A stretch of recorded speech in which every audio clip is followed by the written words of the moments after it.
मित्रों, क्या मूर्ति में भगवान है या फिर नहीं? देखिए, मूर्ति पूजा को लेकर के अलग अलग लोगों के अलग अलग विचार हैं। कुछ लोग कहते हैं मूर्ति पूजा नहीं करनी चाहिए क्योंकि मूर्ति में भगवान थोड़ी होते हैं। ठीक, कुछ लोग कहते हैं मूर्ति में भी भगवान है।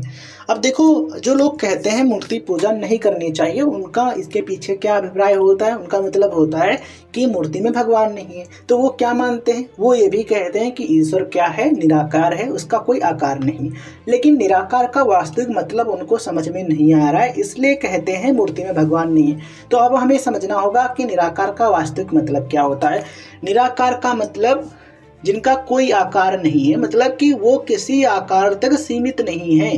कि मतलब इस चीज को समझो। देखो, मान लो ये भगवान श्री कृष्ण की प्रतिमा है ना, तो हम कहें कि केवल भगवान श्री कृष्ण इस प्रतिमा तक ही हैं, तो ये कहना गलत होगा।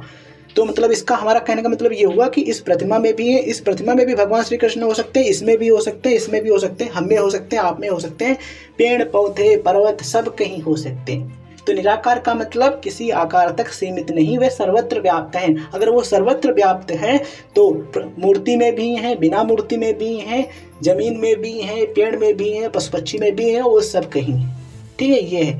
तो आप चाहो तो मूर्ति पूजा करो अगर आपको उसमें दिखते हैं, अगर नहीं दिखते हैं आपको तो ना करो, वो आपकी इच्छा है, जहाँ पर जिसको दिखते हैं। और सत्य ये है कि वो सर्वत्र व्याप्त है।